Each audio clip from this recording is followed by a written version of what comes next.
Kumusta po? Narito po ulit ang update natin para sa lagay ng ating panahon ngayong umaga po ng August 26, 2024 na kung saan sa ngayon ay patuloy pa rin nakabagat ang weather system na umiigit po dito sa ating bansa, lalo na po dyan sa may Southern Luzon, Visayas at Mindanao na hinahatak pa rin ng bagyong si Shanshan habang tinutumbok po nito ang Japan. Posibleng sa Martes ng gabi o Miyerkules ng madaling araw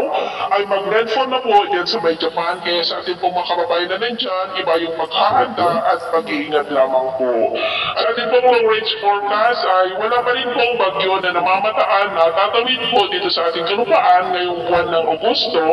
pero posible pa rin ang pamumuo ng mga sama ng panahon sa silangan o northeastern part ng ating bansa sa susunod na mga araw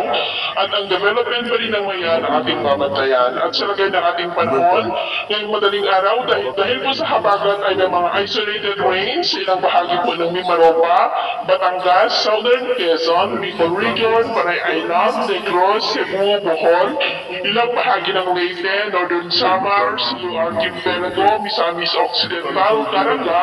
at ilang bahagi po ng Davao. At mamaya ay sisikat ang araw sa malaking bahagi ng ating bansa, pero dahil pa rin sa habagat,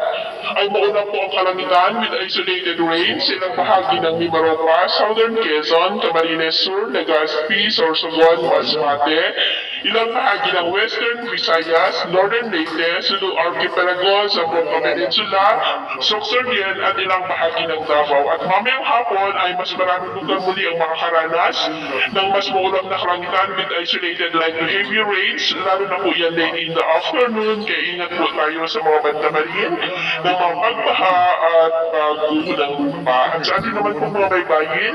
wala naman po tayong nakatas na anumang gale warning signals, pero iba yung pag-ingat lamang po kung papalaot tayo para mas makaiwas sa mga sakunang pangalagan.